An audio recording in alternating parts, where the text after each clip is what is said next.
Welcome, everyone, to a brand new episode of Weebs on the Weekends, a podcast where we break down the anime news highlights of the week and give a retrospective look at anime that premiered 10 years ago. Today's episode, we're talking about the 2012 anime Kuroko no Basket, and we have with us today a new special guest for the first time ever.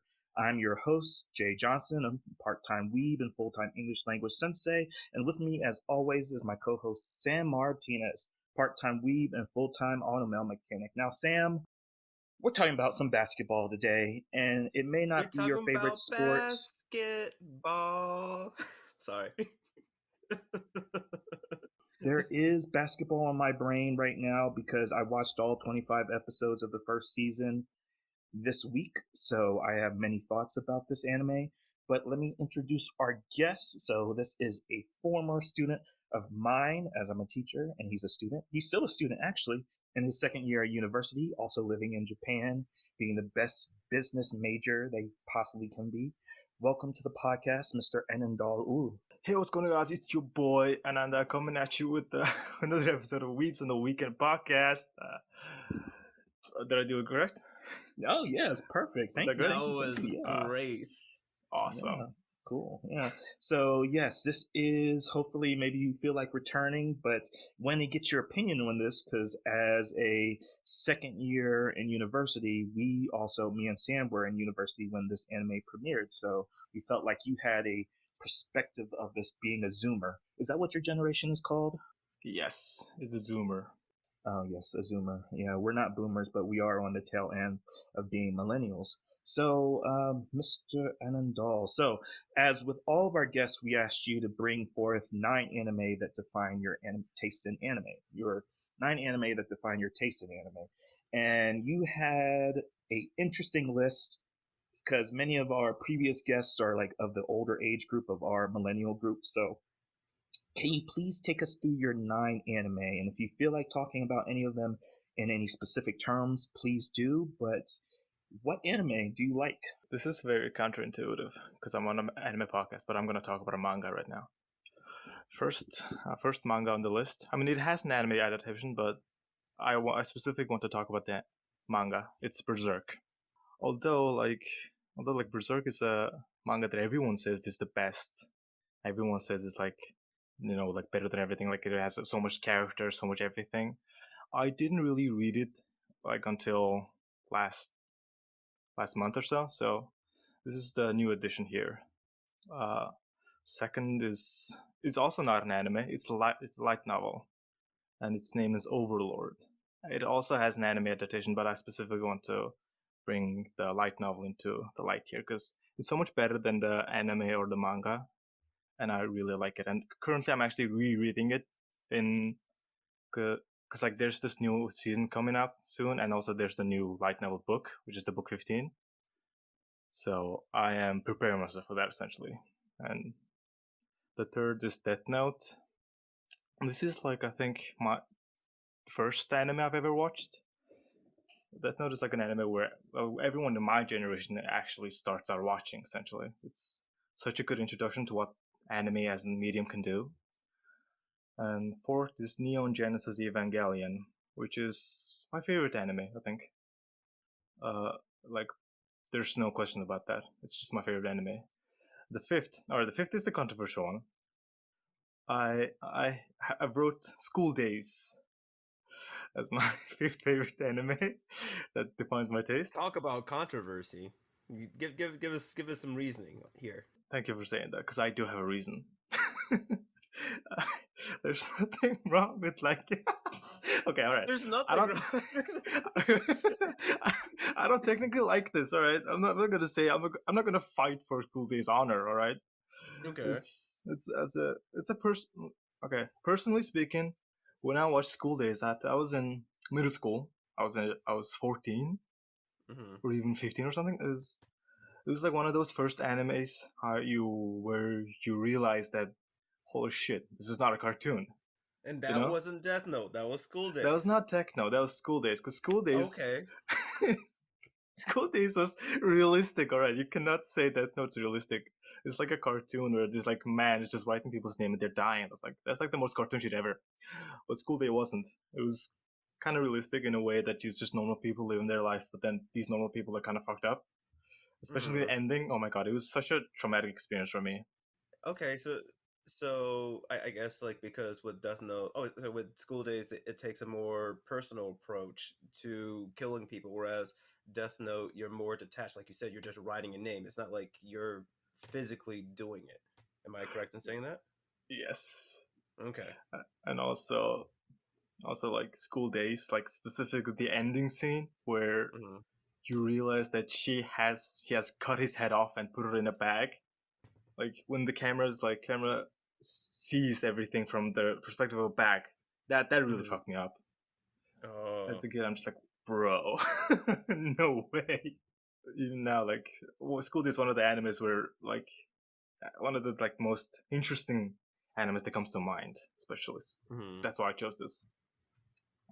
And the next is sixth is the Sword Art Online SAO. And I've been in the anime community, I guess, for a long time now, so I know this SAO is like controversial, to lightly speaking. It's like everyone says it's bad, and I agree it's bad, but it's my trash, you know.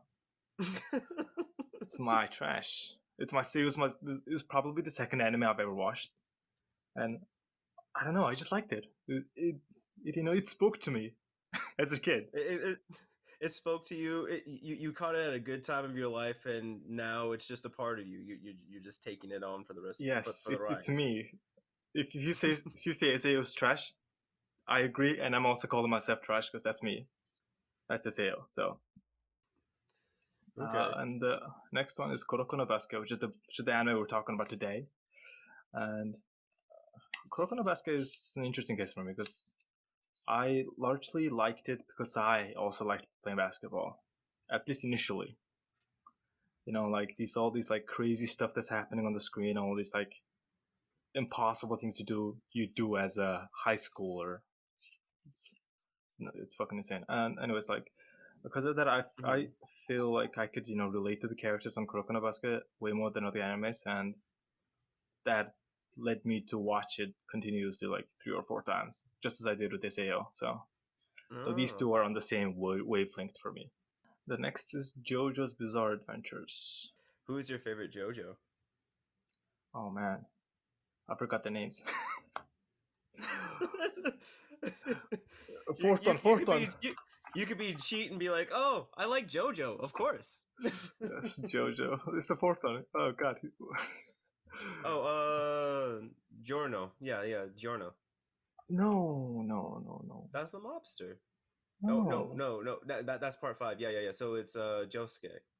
The one with the Pompadour. Moria. Yeah, the Pompadour. Yeah. Josuke, yes. I like him. That's interesting. It's at least it's now I think about it, it kind of makes sense that you would like him since you like Kuroko no a little bit. I guess so, but like the reason why I liked him more than the others is mainly because of the villain and the setting of like this small town, a very intimate story, right? So yeah, that's my favorite guy. I just like him. He has a pompadour. I did I used to have a pompadour? I don't, but I guess it's sort of similar. But I used to have a hairstyle that's a little bit reminiscent, but not too similar. All right, and then that last one is Mob Psycho. The reason why I chose Mob Psycho is because it's just the very good anime, essentially. And I like everything. I genuinely like everything one does with his characters, with his stories. So Mob Psycho was like everything that it's like the culmination of everything you can do, and I love it for that. All right, wonderful. Yeah, so solid 9 anime. The School Days, we talked about an anime called Another earlier this year, and Another, School Days, Higurashi, kind of all, or also Madoka Magica we talked about last year, all fall into this like surprise horror that kind of lives or dies on the twist, or it twists the audience expectation of what the direction of the story is going to go. So I don't begrudge you at all for putting School Days on the list because, Death Note is kind of kidified in the way, like it's very detached from what Light Yagami is doing by killing criminals. But with School Days, it's just, you could be living next to a psychopath or going to school with a psychopath, or someone's just like can get obsessed with you in the same way like Future Diaries. You have a stalker psycho chick that follows you around and can kill on your behalf. I would say, and yet he has Neon Genesis on his list as well. Did you watch School Days before or after Neon? Oh man, probably after. You saw School Days after? So like after watching Evangelion, even though like it went crazy near the end, you're like, oh yeah, this is a kids show. And School Days was like the one that was like, anime cannot be a kids show. Like anime can choose not to be a kids show. All right. All right. You gotta realize that I was a kid when I was watching this stuff, right? So, Neon Genesis Evangelion. How do I say this? I didn't really watch it with the mindset that I was watching an anime specifically. Like after like in the beginning section, it was for sure an anime, mecha anime. Like there's nothing wrong with that, right? Even like with the small I guess ticks of its character being more than what they seem like. That's what's expected in the anime genre in my mind back then. Mm-hmm. So, Neon Genesis and Evangelion, what it did for me was that it kind of helped me fight off my depression during those times. Okay. So it's kind of like personal pick for me. So, but it's kind of detached. I put Neon Genesis Evangelion on like a different pedestal. Okay. Compared to the rest. Yeah. So. I get that. Yeah, there's no subversion in Evangelion because like it's set up from the beginning to be kind of horrific because it's these giant mechas destroying a city and seeing the lives that are being destroyed with it. But yeah, solid list. I'm glad SAO is on your list because that's another 2012 anime that we'll be talking about in a couple of weeks. So you have another reason to listen to the podcast further. But that was our guest introduction, so we'll be able to move on into some things about basketball, some of the life that you're living in Japan. And I guess the first place I wanted to go, Anandal, about that was, did you find that moving to Japan has kind of affected your consumption of anime and manga? Has it increased, decreased, or are you kind of keeping a secret that you're somewhat of an anime manga lover while you're studying in school? Not really. Not really in the last question. I'm not keeping a secret. Everyone knows, I think. But, not in the sense that I don't really watch anime anymore. So I've is that more of a personal preference or is that more of a time constraint thing? Both. First of all, like I'm really busy. Ever since coming here, I've been doing part-time job. I've been studying on my own. I've been like doing everything an adult does, essentially. Because previously I didn't do any of those stuff. So when I came here, I was dumped on everything because no one really teaches you these stuff, right? Especially if you're studying in a foreign country. So it has been very taxing and very stressful. So I've been able to enjoy anime or manga like for the first half of the year I was here. Okay, and then it switched into professional mode. Yeah, understandable. We've talked about that a bunch before. That as university students, you just can't commit to free time that you could beforehand, and that's something a lot of people, like you said, don't tell you about the loss of free time or even the scheduling that you have to do to be a professional student. So I just wanted to see if changing an environment where the home of anime and manga is that you were able to negate that effect. But yeah, do you know if there's an anime or manga club at your university? I haven't seen one yet. But all right. But like this is a very touchy subject, I think, for current time. Because like COVID has rendered like most clubs here basically useless. Okay. Because like, they're essentially lost half the students they have usually, and because of that, there hasn't been any clubs that's been open. Fully functioning. Yeah, fully functional. Yeah, except for basketball club, which is open, which is very topical for our today's topic, I guess. Yeah. Okay. Good. Yeah, and that also transitions us into my next question is, since Kuroko no Basket is on your defining taste list, how do you feel about other sports anime? Other sports anime, which is, can you define them? Yeah, it's by virtue of, I guess, popular sports. You can say like Haikyuu. You can go to Hajime no Ippo for basketball. You can talk about even Slam Dunk, which was an earlier version of Kuroko no Basket from the 90s. But yeah, like even Free, if you want to talk about Oh yeah, Free competitive for swinging. sure. I Yeah, was for actually sure. gonna put Free on my list. There's nothing wrong with appreciating the male form, guys. Oh yeah, for sure, dude. Like, oh my god, those people. God damn. Uh, so in terms of sports anime, I guess I really like Haikyuu, and I also like the iShield 21, but I didn't watch the anime. I read the manga. iShield Oh, 21 is Aishio, yeah, American yeah, football. American Yeah. football, yeah. And Hajime no Ippo, I guess like as a genre of sports and anime, Mhm. I like that they show extreme passion and very intimate story of characters in terms of Mhm. all the different like characters going up against each other and stuff. Mhm. I like that. Yeah. But like when you take it into reality and think of it as a sports, like what's happening is actually like viable in the sports and stuff. It's really hard to it's really hard to imagine it. But in terms of like an anime and a story wise, I really do like them.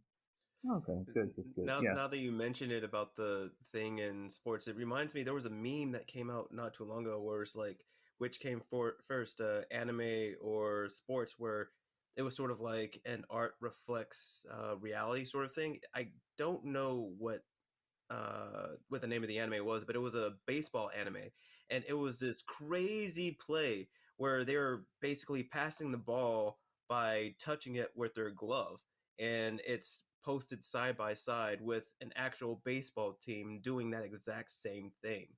So maybe when you're in the zone, you can probably do impressive feats like that, but they're few and far between, I believe. Yeah, that anime was Diamond No Ace. Yeah, so there's been, yeah, because I asked you specifically this question because the sports genre in anime feels very niche because I mean it's going through like a couple of iterations. So you like can start back in the 80s with Hajime no Ippo. You mentioned Shield 21. Even Slam Dunk was in the 90s, and then you go like to the 2000s with like Prince of Tennis, Diamond No Ace, Major and Major Second. And then like in the 2010s, you had Kuroko no Basket and Haikyuu and Free. So it's just like this weird progression of getting better, at least in the animation style of capturing the motion that goes into sports. And like you said, and all is like there is a fine balance between the fantastical elements of a sport and then the realistic element. Because like for the 3 seasons of Kuroko no Basket, it kind of escalates, I think, in how fantasy it gets very shonen, it gets very power. It's basically Dragon Ball Z with basketballs, like by the 3rd season, I imagine. Yes, there's like this scene where everything just changes colors and the guy has like this lines on his eyes. Everyone does that, and it's like the Emperor's Eye or something like that. No. Like everyone. No, that's not it. All right, never mind. No, like this in this anime, there's this thing called zone, where a character with like sufficient skills can enter, and like the truth zone, and our characters entered a zone called truth zone, where everyone is able to function at that level, and in that sense, like everyone's just like impossibly good at basketball. Right, yeah, because I mean that is based off of a real physical attribute that athletes get into the zone, and it's just like peak performance essentially. You get tunnel vision, like Skate the Infinite was an anime that came out last year about skateboarding and talked about that as well. But even to that extent, I want to ask you, Sam, since you're a mixed martial artist yourself, how do you feel like the sports genre is handling like anime like Kengan Astra and Baki the Grappler? Like, do you feel like mixed martial arts is going to become the new sports anime beloved? I do believe so. More so with Baki, and Baki has been around almost as long as Hajime no Ippo. So a lot of the people that are into Baki are people who are A1 day ones. And that was one thing I was thinking about actually the other day, was because boxing anime was really popular. But as you said, the most thing that we've seen with mixed martial arts is King and Ashura, and I'm sorry, yeah, I was thinking about it with Hajime no Ippo, but the Baki and Kengan are mixed martial arts. I would say that Baki's probably going to stick around. Kengan, not so much, pretty much because of like the animation style. It doesn't seem to be very agreeable. Like if it was more hand drawn, people would probably be drawn to it a little bit more, like with Baki. And even in both, like they do things that are super fantastical. Like with Baki, we have one guy who has blades literally implanted in his skin that retract and protrude from his skin on command, like he's Wolverine or something. And he even has I don't know if it's a bomb or if it's a grenade, like in his kneecap in case he needs it. And you're like, okay, that's no, that's not going to happen. And you even have people who have so much muscle that they can stop a bullet from coming in to their heart and things of that nature. And they've tested that on Mythbusters, and I want to say that it didn't work, mainly because it's still tissue. But as Ananda was saying earlier, that usually, like with sports animes, to sort of raise the stakes, you have to go into the fantastical, and you have to suspend um, your beliefs so that you can enjoy the story, whatever that may be. And I would say that Baki's story is a little bit more endearing than with Kengan's story, which is why people would flock to it. Right, yeah. And we're kind of in this age, like, again, I think mixed martial arts is going to be a lot more popular, especially if they give it to the right studio. Maybe like Mappa, since they did God of High School, kind of set that trend up, saying that martial arts can be entertaining to watch. Oh, I hated God of High School. Well, just from a Ooh. choreography standpoint, like the story was I garbage, hated it. didn't do the manga any justice. But Oh yeah, my just from God. a martial arts standpoint, it was well executed. But yeah, it seems to be like a lot of more niche sports, like hockey. Last year came out with Pride of Orange. This year came out Birdie Wing to talk about golf. But yeah, it does seem to be at least a tick up in the sports genre for anime. So, talking about anime and more sports, we get into the basketball. So, going to lay some quick background information on Kuroko no Basket, and then we can get into our discussion proper of it. So, this is a 2012 anime that is viewable on Netflix and Crunchyroll. Actually, Netflix did the official dub of Kuroko no Basket a couple of years ago. Yeah, 2 years ago. It was very recent, like in 2001. Yep. It has a official dub now. Okay, that's interesting because like I've been sorry, I've been trying to like watch it on Netflix, but it didn't have any dubs. Yes, it is. The Netflix Japan does not have the official English dub. You have to do a VPN switch over to the US. Sorry, my friend. Japan doesn't recognize the Netflix dub. It's like your dub is not good enough. I went in on the legal side and probably had like 5 different viruses on my computer now. But yeah, it's also the same Netflix has been weird with this, but like even with the Cowboy live action series that they did, they actually had the original cast come back and voice the Japanese dub, but that was only available on Netflix Japan, so the US didn't know about that until like after the fact, which kind of could have helped the popularity of that series. But anyways, this is Kuroko no Basket, which was a Shonen Jump publication back in 2008. It ran until 2014 with 30 volumes. It has an anime done by Production IG for 3 seasons, or 75 episodes in total. It had a compilation film done in 2016 called the Winter Cup compilation, as well as a movie in 2017 called The Last Game, which covered the manga sequel run, which was only 2 volumes. So pretty decent on its publication. Then there's also the 3 video games, as well as the musical stage play, And then also it has a album of soundtracks and singles that you can purchase as well. So the story of Kuroko no Basket focuses on basically two main star basketball players, Kagami Tega. He has red hair. I also put everyone's hair color next to their name. It's a very important detail. It's very important because it follows harem rules of every boy has a unique hair color. But the redhead, as well as Kuroko Tetsuya, who has light blue hair, and their team is high school of Seirin, and Seirin, yeah. And Kuroko is the sixth member of this mythical team called the Generation of Miracles. And it's basically a story of him going up against his former teammates. And that's the gist of the story. And it's 75 episodes of this basically battling of high school teams. We're only talking about the first season, which is 25 episodes, because that gives us a good range of how do we feel about how they handle basketball. So, Mr. Anandol, since you are basically deep in the Kuroko no Basketball fandom, how did you feel about the first 3 episodes? What did they do for you? Why did you go all the way? What caught your attention with the series? Why do you love it so much? I liked it very much, is the short answer. Second answer will be that they did a really good job setting up the story that'll take place in the subsequent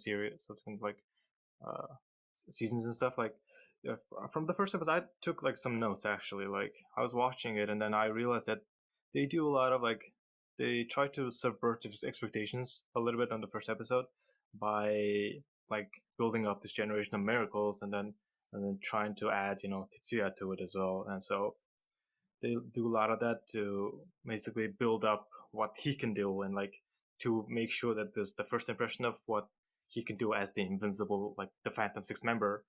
Like they make it seem like at first they make it seem like he can play basketball because through the sheer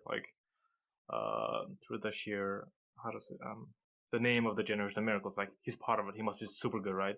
But then everyone is trying to say he can't do anything. Why is he like this? And then he goes on to play with Kagami for the first time. You get a little bit hopeful, right? Just playing off of the reputation of these guys, this sixth member, he has to be really good. And then for a second there, you get hopeful. You feel like he can give so much more, and then he doesn't, which also stands in contrast to what you're also led to believe about the Generation of Miracles. So what can he do? Is what everyone thinks, right? And afterwards, when they play, you really start to slowly realize his set of skill. And I feel like everything set up beforehand on the first episode does a really good job to basically give you this shocking impression that holy shit, he's not playing basketball through the conventional means. He's just playing a different game on the field, but he's able to help others so much more as a result. So I really like that. That was a very big thing I realized on the first episode. And then I realized that following that, the dynamic between the main character Kuroko and Kagami is set up very well with the analogy of I'm your light and I'm your shadow. I kind of like that dynamic, I think. Yeah, it works well, as in the first episode, like you said, he makes it very clear that he's not the star player. He's the support. He's like you said, he's the shadow. Even his name, Koro, is black and dark, or dark in Japanese. So it does kind of play off his name as well. And it's the idea that, well, it goes to explain it. I forget which episode he goes to explain it, but the reason why he basically didn't vibe with the other members of the Generation of Miracles is because the ace in that team basically got to such a peak that he wasn't relying on the team anymore. And what Kuroko really cares about is teamwork. And even in episode 12, he punches Kagami for basically forgetting that lesson, or saying that I can be a one-man army. I can be the LeBron James of this high school team. And it's really endearing. Again, the first 3 episodes really don't work, since in the first match they go against Kaijo, I believe that's the team's name. And that match ends on episode 4, so you're kind of left in this middle ground of the first 3 episodes. But it does do something that, if you were going to make a comparison to Haikyuu that they don't do a lot of team building or team establishment through like outside of practice moments. Like episode 2, they go right into a match and they go against one of the other Generation of Miracle players who is I forget how you would say his name, but it's Kise. Is it Kise? Oh, Kise.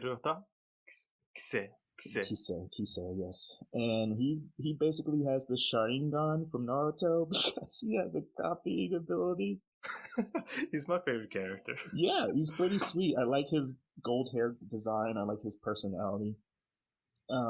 But yeah, so even in the first 3 episodes, you get introduced to this rival character, or at least one of the Miracle 6. So I guess now I'm talking myself into it, but I guess it does do a good job for the first 3 episodes. But Sam, what do you think about the first 3? How did they do for you? Did it pass or fail? I had very similar feelings that Anand had, where they are subverting expectations, and with a sport like basketball where you do highlight the sort of superstar player like basketball and soccer, you do that with your aces. We see that with Lionel Messi. We see that with, as you mentioned earlier, LeBron James, Kobe, where the teams like focus on the people that are really, really good. And then we have Kuroko, who subverts all those expectations and really plays the game as a team sport, because it literally is a team sport and focuses on that.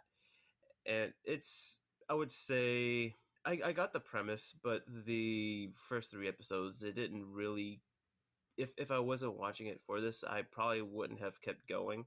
But Kise's personality did make it easier, and the fact that it was the 3rd episode was a bit of a cliffhanger did help you want to keep going. And having you run into Kise early on as you did, it made the goal for at least the first season, if not the entire series, for them to beat every member of the Generation of Miracles. It basically kept the story moving forward, showed you that, we didn't have time to dawdle. We'll have to learn along the way as we're going against these superstar high school athletes.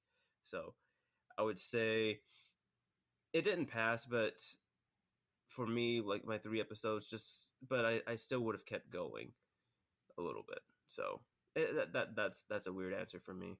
Yeah, and it's interesting to the base starting line of the story is that this high school team is actually the first year, or it's in the second year of existence. Like there aren't 3rd years for the basketball team, which is, again, if you're going to high school in Japan, that's kind of importance for the club's success, because it always has that rallying speech by the 3rd years to motivate the team, but they only have 2nd and 1st years.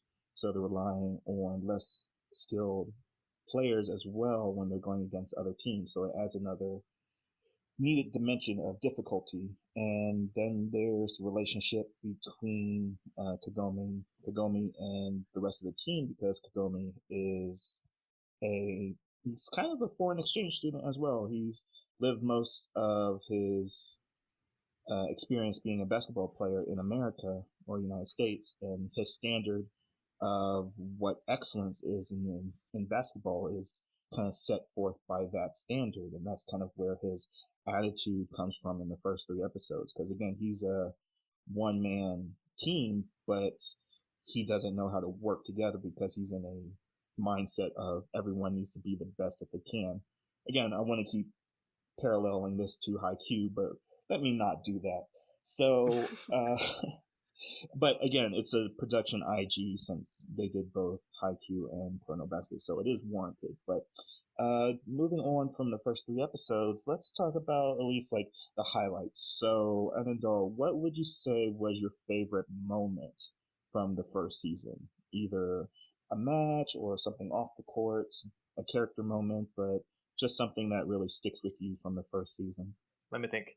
From the first season, I feel on the first episode when Kagami and him. Oh no, I forgot his name. Kuroko? Kuroko, yeah. He's the The namesake for the show. No, True. All right, Kagami and Kuroko, when they like established that they're the shadow and the light, I feel like that's a very impactful scene, impactful moment essentially for me.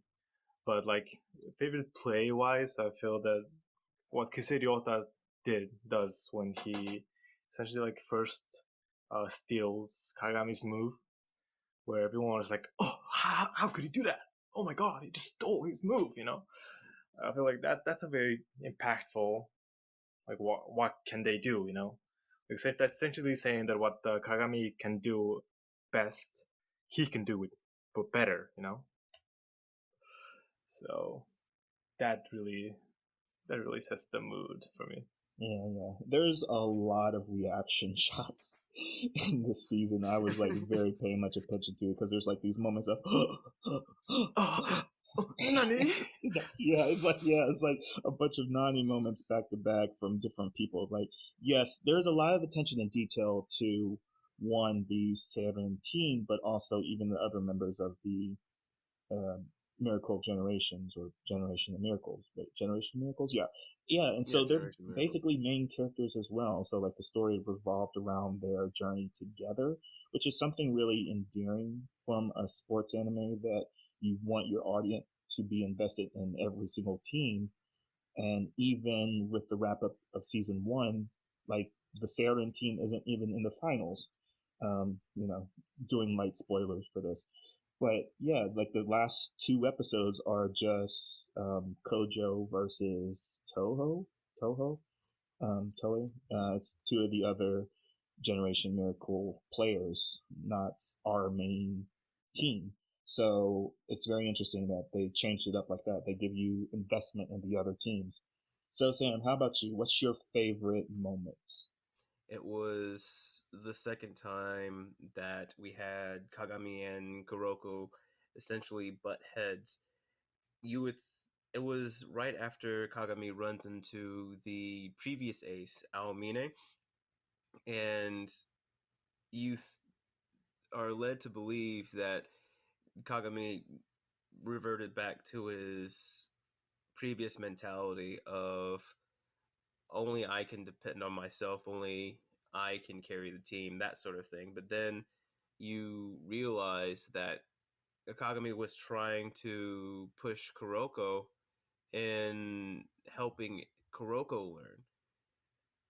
That was very enlightening to me because it showed how much Kagami grew as a player and as a character, and was reinforcing the lesson that Kuroko didn't learn the last time that he spoke with Aomine. That, I mean, before they graduated middle school, was that Kuroko needed to learn and expand on his own style of basketball if he wished to go to the heights that he needed to. I would say that, so that moment was pretty impactful for me. As far as a move, I would have to say at first the move where Kuroko essentially punches the basketball. Oh, the Kamehameha. Yes, he Kamehameha the basketball across the court, just yeeted it, and he was like, boom! It was like, oh, you can see me? You can't see the ball now, can't you? So that was really, really cool. Yeah, but what about you, Jay? We haven't heard your moments and your favorite plays yet.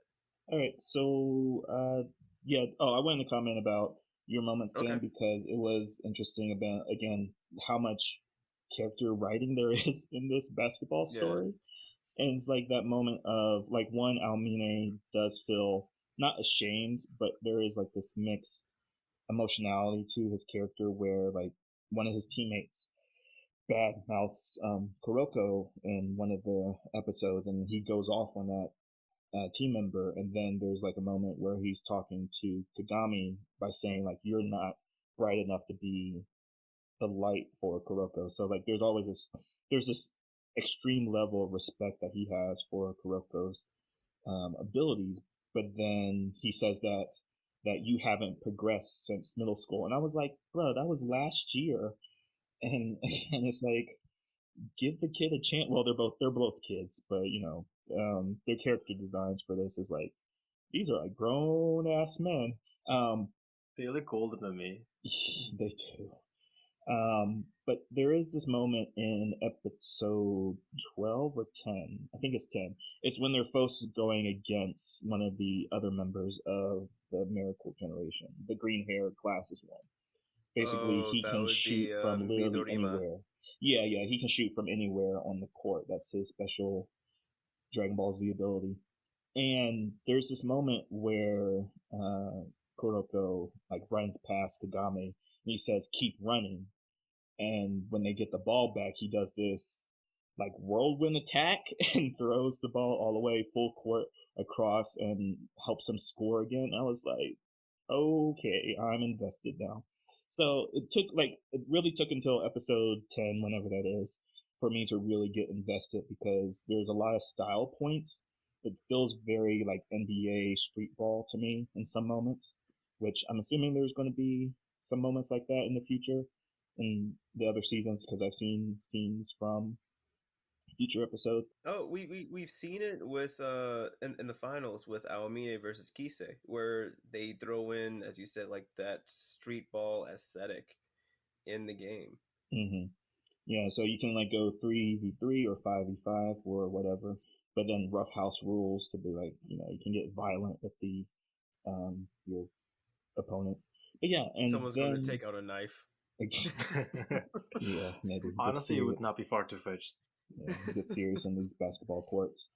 But that was my favorite move, and then my favorite moment is probably something towards the end, something like similar to what you talking about, Sam. But the idea that Kuroko kind of stalled in his own development, like it didn't become.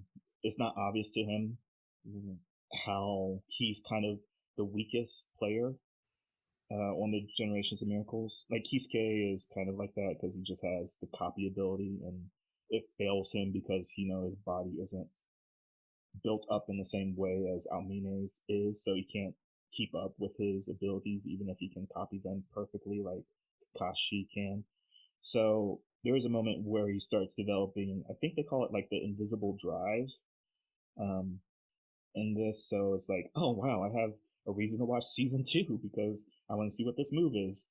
So again, they do push forward the idea of watching each of the seasons like concurrently because there's a moving progression in its narrative. So I was like appreciating that for what it was, because in Haikyuu they also lose in their first season. So you're like, oh, they just can't be winners all the time. So let's see what they can do to improve for next season. But that is favorite moments of it. And real quick, since I was very curious about this, Annandale, do you feel like if you rewatched it or came back to revisit it, or even in your multiple rewatches, do you feel like this is a very 2012 anime? Do you feel like the animation is old or out of date? Oh, like, okay, in terms of animation, like you can really tell that this is old anime from their usage of like these still shots or just like characters standing around talking, right?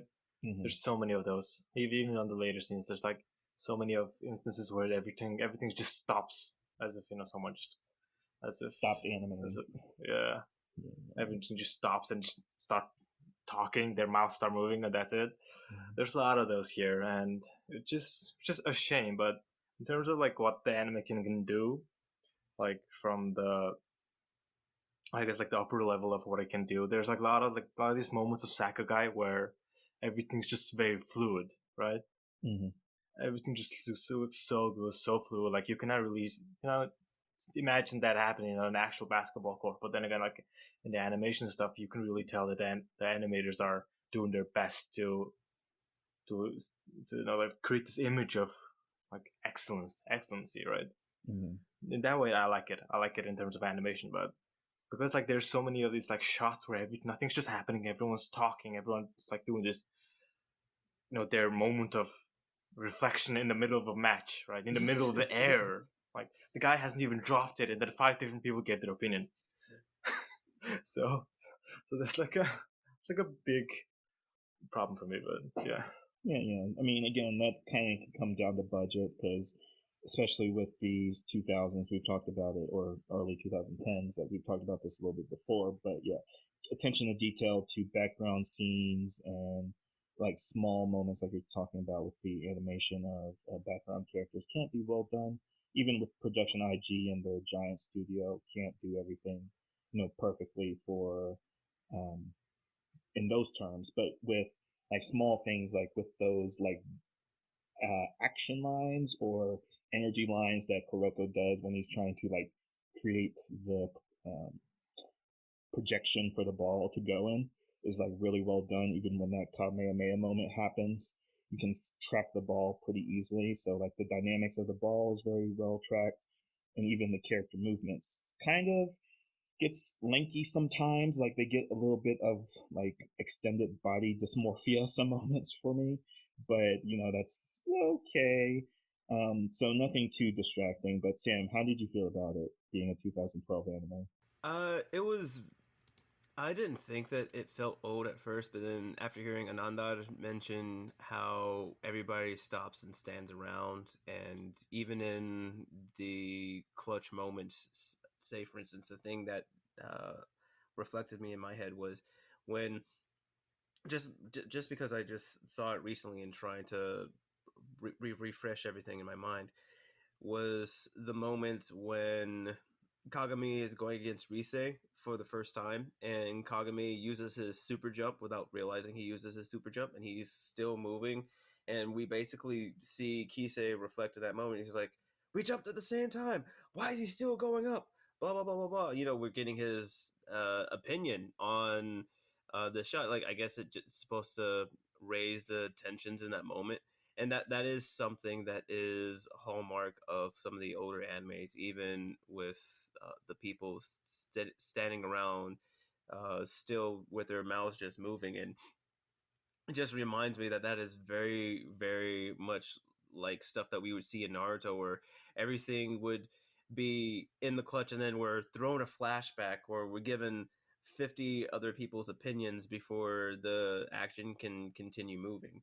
So at first I wasn't going to say it didn't feel old, but after hearing it reflected by another person, I can see, yeah, this is actually older. Because looking at some of the newer anime, it's funny, the one that came to mind, and I blame you for this, Jay, is My Dress Up Darling. Is in that scene, every scene is dynamic. We don't have anything that's really considered a still shot. And for instance, when we even have the main characters talking about designing different dresses and things like that, something is moving. There is always something fluid in each shot. It's not like some of the older animes where everything's stationary except for the movement of their lips. And I think that's what current anime is going towards now, more so than anything.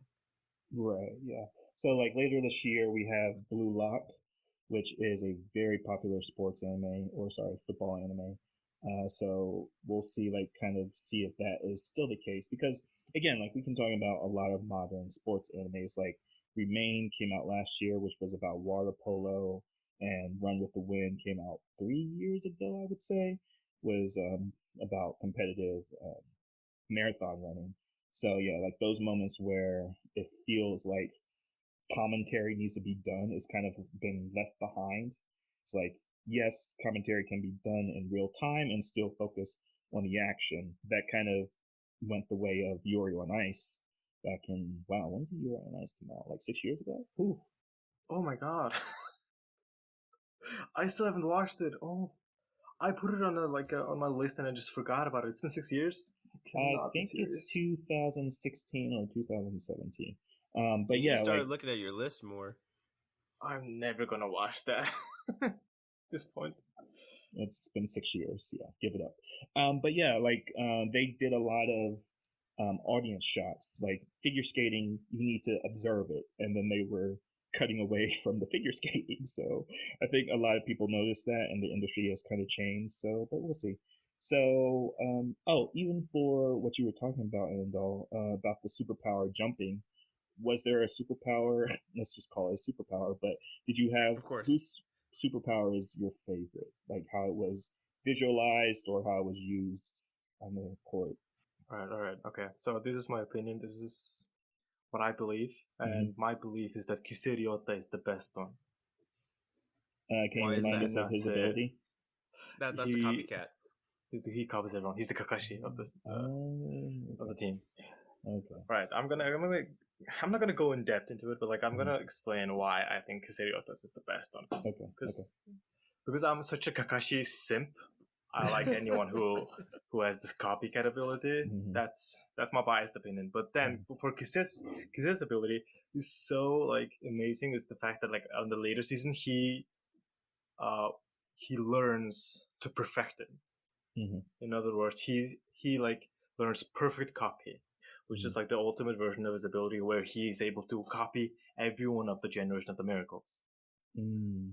So in the end of the series, he becomes the most OP one, although he starts out as the weakest. Right. Oh, okay, interesting. Yeah, because so he's even able to copy Kuroko. Yes, he does. Oh my goodness, that would be so interesting to see because he's so animated, and to see him copy Kuroko's personality, that would be a very interesting thing to do. Like he copies to witness. Yeah, you know that as I said before, like that Kuroko has this like phantom drive. He copies that, and Kuroko also in the later seasons he gets a shot where the ball disappears, right? He also copies that as well. So what you're doing is that if you're playing against Kise, you're playing against everyone from the generation of the miracle. That I feel is the most OP thing. Yeah, he's broken. That kind of gets broken, but that's fair because even in the first season, you see like the reason why he never copied Aomine is because he was too. He had too much respect for him, and he felt like that was a disrespect that he didn't want to afford his captain. So I like that was a barrier to his OP ability, is that he didn't copy people that like he had a great amount of admiration for. But yeah, I mean, if he gets over that in the first season, then he gets the perfect copy ability in later seasons. I'm like, okay, that's a good progression to that ability. Sam, how about you? A favorite Kuroko basket superpower? I would have to say Kise, just from what I've seen. I wanted to keep going to season 2, mainly to see how Kuroko perfects his abilities, but to also see Akashi's ability as well, because he's introduced in maybe the last 3 episodes of season 1, but we don't know what he is other than we see that he's a tactician. He has a great eye to detail, much like the captain of the Seirin team, as well as the advisor to Aomine's team. But aside from that, we don't really know what his ability is just within the confines of season 1. So I'm hesitant to pick anybody just because I haven't seen his ability. Do you want me to tell you his ability? Sure. All right. Akashi is interesting because he can see the future. Wait, what? How? Okay. You can see like 2 seconds into the future. Let's pause this episode. What? Great. Okay. Dude, so he has hockey. He has hockey on the basketball court? Yes. Oh my god. Oh, dude. So he's like, he's breaking everyone's ankles. Like even in one scene, Kagami is just standing there, and then he breaks his ankle and he falls down. I have to watch season 2 now, just to see Kagami fall like Shaq or some other big dude just trying to get up. It's, oh my goodness, I have to do this now. Okay, that's my favorite ability right now. Just he has the Emperor's Eye. Okay, well, I feel bad for picking my ability then. But What's your ability? What's your ability? maybe because What was your ability? I'm a little bit on more the side of the realistic side of sports animes, but I really liked Junpei Hyuga, or is it Hyuga like the Naruto family? The second year. Yeah, so this dude he plays the position of like a clutch shooter, and he's basically like his is the most like I guess real world connected ability, but I think it's called like barrier jumper, and it is basically he's a clutch shooter, so like he just scores points eventually. He's like a point guard, not a point guard, but he's the shooting guard. Yeah. So it's like nothing special. He's just skilled in clutching, and he has green hair and glasses. It's just to point him out of the group. But yeah, it's just like this is a skill like I know, and that can be developed through normal basketball regiment training, not disappearing or becoming a phantom or predicting the future or there's like even abilities like called Eagle Eye and Hawkeye. I think that was the other one, the opposing ability from the other team. But yeah, they were just the superpowers are just ridiculous. Now that I know that they can be used in a very supernatural kind of way, it's like more DBZ comparison. If you remember right, the clutch shooter, Midorima, the only reason why he can do all that is because he reads the horoscopes and he does everything to a T, and he tapes his fingers. Like he does above and beyond self-care, so to speak. Yeah, so and that like, do you takes think it that to has the extreme. any attributions to it or no? Oh yeah. I mean, again, it's not a terrible mix of like the on the fantastical nature of things, but it's just like there's a balance that Kuroko no Basket's writing pretty hard. It's like it almost feels like a magical system as well, because in one of the episodes, like Kagami is counting down how many times he can jump. I'm like, okay, so he has like super jump abilities, and he's like counting down how many PP he has if he's a Pokemon. Oh, I have Mega Jump 5 more times. Okay. And it goes into the strategy, which is like amazing. It's like, oh, I'm going to do a fake jump, but it plays it in like the magical terms that makes it really fantastical. But I think that's a selling point to the show. But and all, since you love it so much, can you like pinpoint like one glaring benefit or one glaring selling point of how you would get someone to watch Kuroko no Basket? Was the one selling point? Well, the selling point of the story, the series for me, is the utter chaos of what the character can do. As you've just been touching on for a while now, like everyone has this like superpowers that's equivalent to DBZ stuff. Even like the main character, he does the Kamehameha. Just like, what the fuck? How does one do that? Like I've been playing basketball for a while, and I want to do that. It's like, holy shit, that's crazy. And also the like Midorima, he's also like very OP because he can shoot from anywhere, and that's like literally impossible to stop, except if you're Kagami and you can jump really high, right?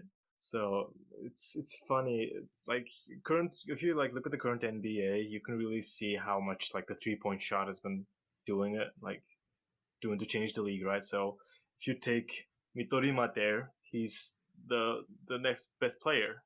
Like everyone else can be replicated while he's just shooting from everywhere. That's like cannot be stopped. So you have to really suspend your belief too and really enjoy it. But then because you can like you do this stuff to enjoy it, everything like the character does, like their motivation, everything and stuff, just really it becomes really interesting. Because like if you like think of these characters in the context of what they can do and what they're able to achieve, and then they lose, like what, it doesn't make sense, but it does. And then because of that, the characters go through this very interesting development, especially for Kise. He loses like the first match, right?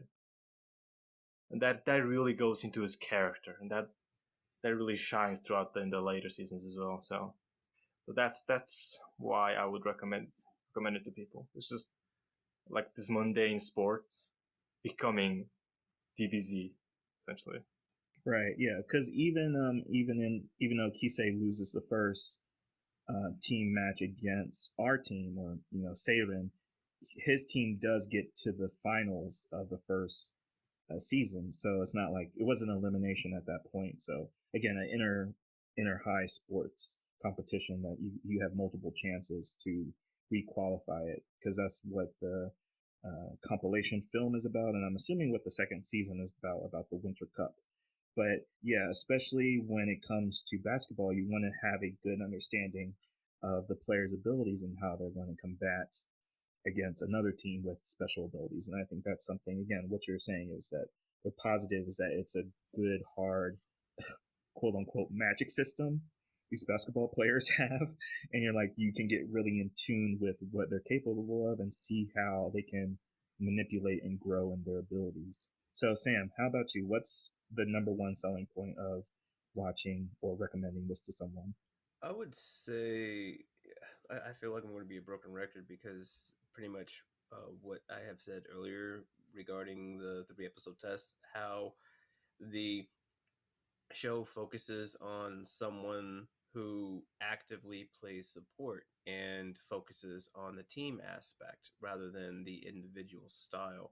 You don't really I don't really get that. The From other sports animes, the only other one would be Haiku, but even then with Haiku, it's I'm going to do the best that I can do, right? It's not really with Kuroko's mindset where he's doing what he can do so that somebody else can do the best that they can do. It's a different focus. I would also like to mention Ananda's point about the Generation Miracles, the fact that you have these fantastical characters and how their loss truly affects them. He mentioned it with Kise and even with Midorima, how he loses and his perspective changes, and it's essentially how we have these characters that never lost, they lose, they have this introspection, and they come back better and stronger, and their character develops as a result of it as well.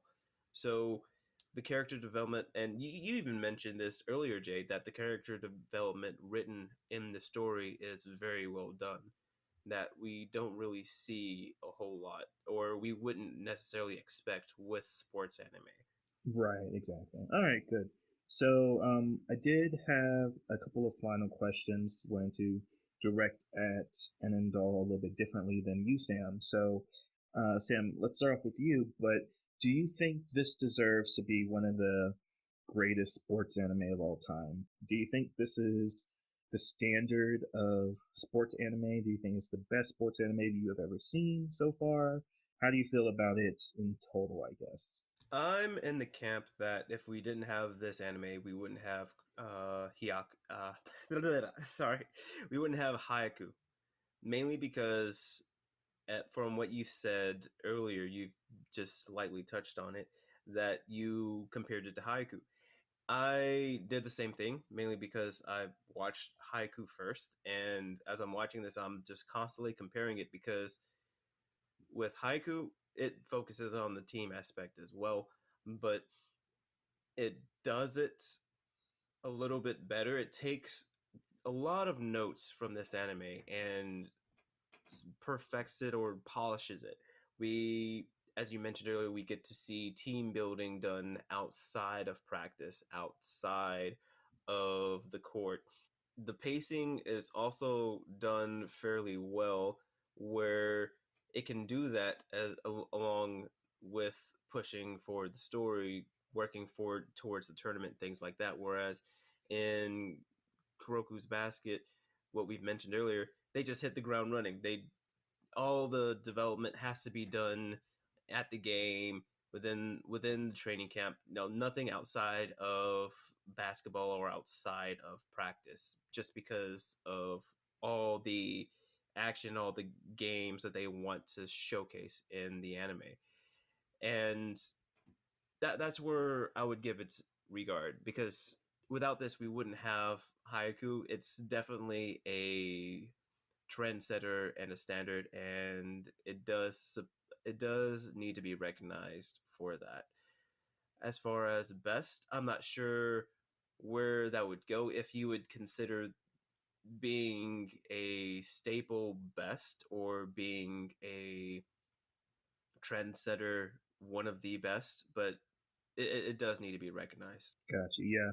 Yeah. Foundational doesn't always mean best. It just means that it has established, like, either codified the genre, like set expectations of what makes good content or the good genre setting that it is in. But yeah, it's always something to kind of forget because Haikyuu has been going on for so long and it feels like so integral to the 2010s anime. But it was only 2 years later, after Kuroko no Basket came out, that Haikyuu came out. It was only 2 years different, and since it was done by Project IG as well, it's like they were being developed at the same time. It was just for scheduling purposes that one came out later. So it's really interesting that you can point to, like, this is the dual time where these equally important sports anime came out at the same time, as well as where the sports genre is right now. But the different question I wanted to ask Anandal, since you've seen all 3 seasons, have you actually seen the movies, Anandal? I have. Okay, good. So, with the full breadth of it as a franchise, do you think it's the best, even though you put it as defining of your anime taste? Do you feel like this is like one of the best anime of all time or best sports anime of all time? How do you like assess its greatness? Alright, the question, does it deserve its spot as the best anime of all time? I was gonna write yes before, but now that I'm thinking about it, like with everything in mind, no. Why not? It doesn't. Oh, well, not the best, but like one of the best. Like if you were to account all anime, would you think it's in like top 10 or? Oh, okay, top 10 for sure. Well, I was thinking like in the realms of top 5. Okay. I had like top 5 different sports anime in mind. But I mean, my opinion is coming from a very biased standpoint because, like as I said, I've watched this many a times, and I think like every aspect of it is great. I genuinely enjoy it. Like even now, like 3 episodes I've watched were like such an enjoyable time, Like after like I think this is like from my 5th view, and I felt like I could just watch it again. So, like in terms of everything in mind, I'd say, because the reason why I'm not trying to put it on top 5 is the movie is kind of bad. Like the last game is kind of bad, so I didn't really like that very much. Like I actually like during the middle of the viewing I dropped it. So. No, you stopped the movie halfway through. Yeah. Oh, I'm not gonna lie, I was kind of having high hopes for it from the summary. Well, again, it's not really I mean, that's of course a fair thing to say, a statement, but it is from the sequel manga series, so it's not from the core original vision of the creator.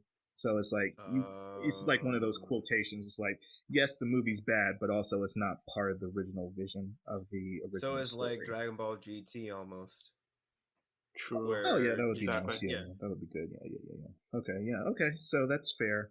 Yeah, top 10 at least. Yeah, because again, in the camp of watching Haikyuu first, that this does have all those same resident points. I can see like the Kageyama and Hinata is the parallels between Kuroko and Kagami. So it's like they're both one of the prideful type. The other one has like a weird personality, not disorder, but is like very I don't know what you would say. Weird though. Yeah, weird though.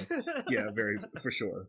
And again, I think something was the positive of what you both said is that one, the superpowers really makes it interesting. It makes it more in the fantastical sense of the sports. It's like, oh, this is the same thing of Dragon Ball Z of doing the spirit bomb, raise your hand, or yelling really loudly in your backyard, wanting to go Super Saiyan.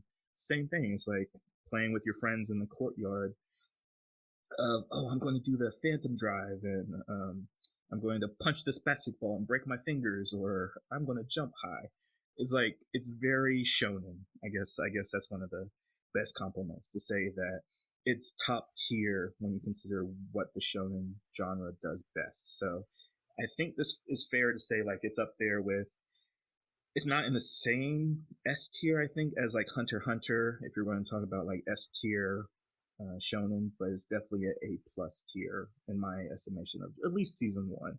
Is that, not sure if I'll get around to season 2 just by virtue of all the other anime we have to watch seasonally, but it is definitely in the case of, I enjoyed myself for this season, and 25 episodes goes really fast when you want to watch it in a week. But to close up, let's talk about resurrecting or reburying it, meaning that this is a ruling that you could pass this off to a casual anime fan, as in to recommend it, say, oh, watch these episodes or watch the first season.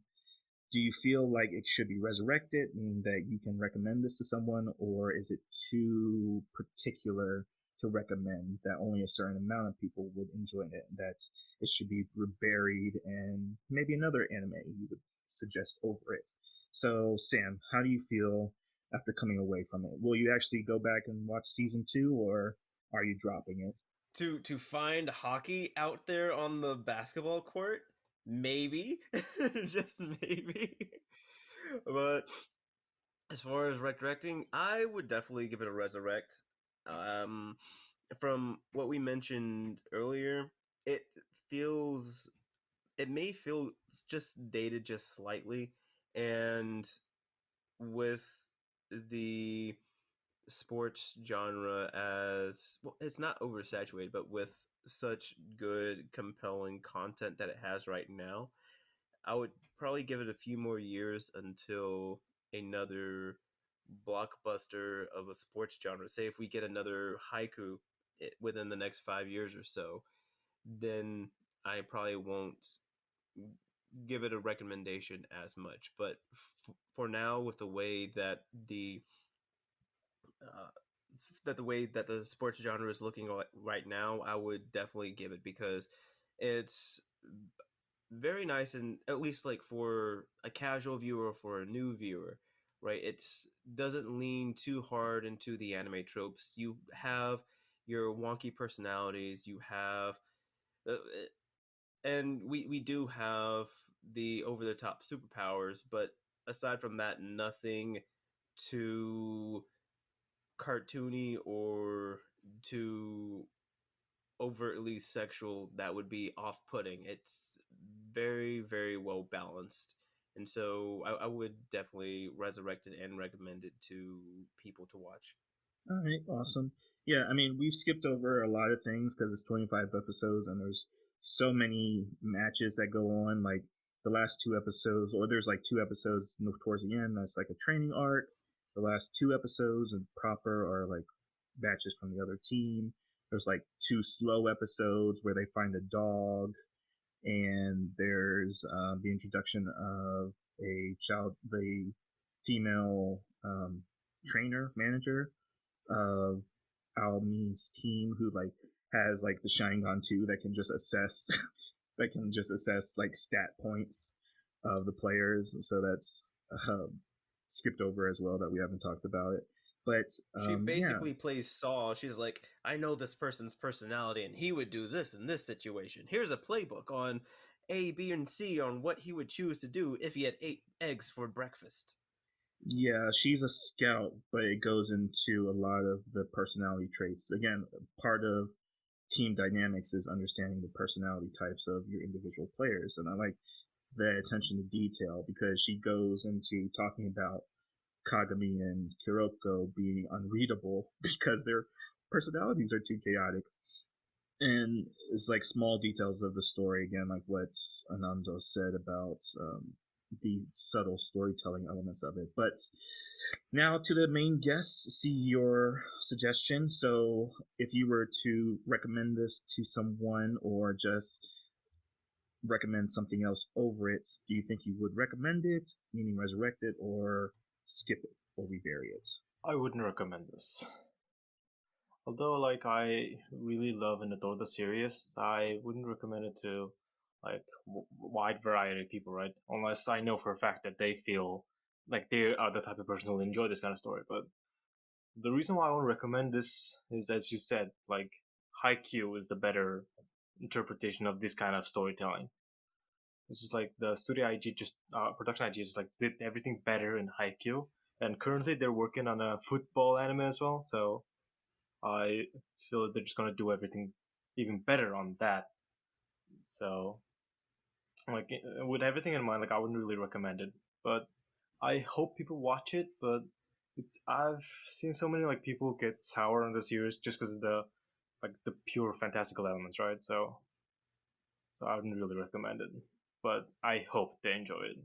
That's very fair because I'm in the same camp as you. Because yes, Haikyuu, I've seen probably, oh wow, how many times have I seen Haikyuu? I've seen at least the sub 4 times, and I've seen the dub probably twice. And then the final season doesn't have this final season, or season 4 doesn't have a dub yet, so waiting for that to drop.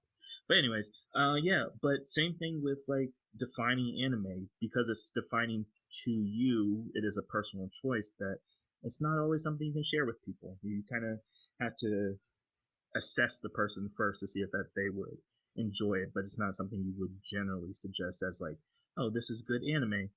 I even saw on like a recent news article about anime to begin with, and it was like Full Metal Alchemist Brotherhood. I'm like, that opens up with bringing a mother back from the dead and a child losing their arm and leg. That's not beginning anime. Same thing vibing with this. It's like Haikyuu is, of course, like the not better version of this, but I guess the more accessible version of this, but definitely wouldn't recommend either to just, the casual viewer. Same thing like with Psycho-Pass.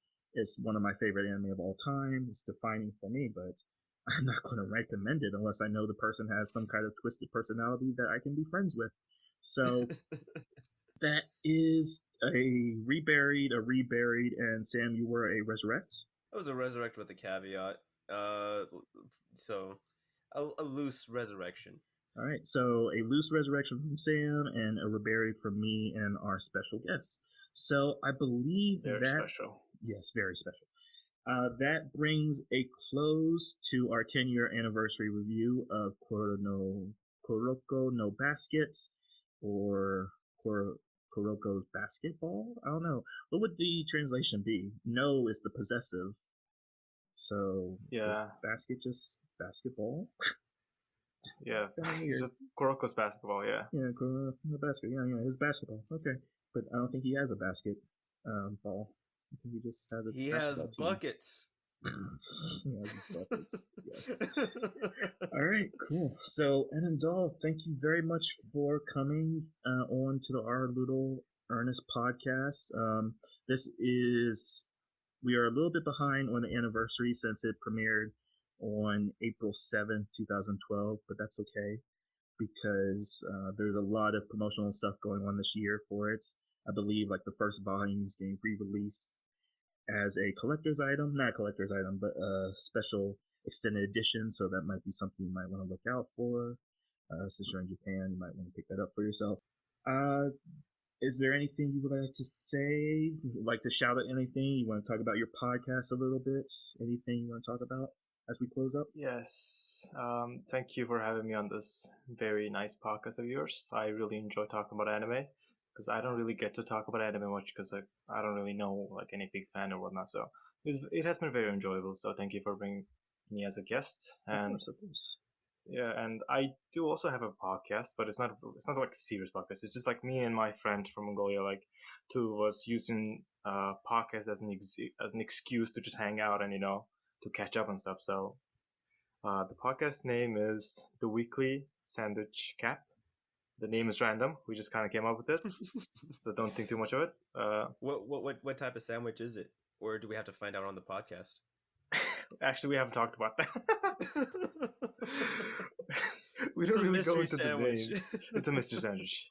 You'll get to see it.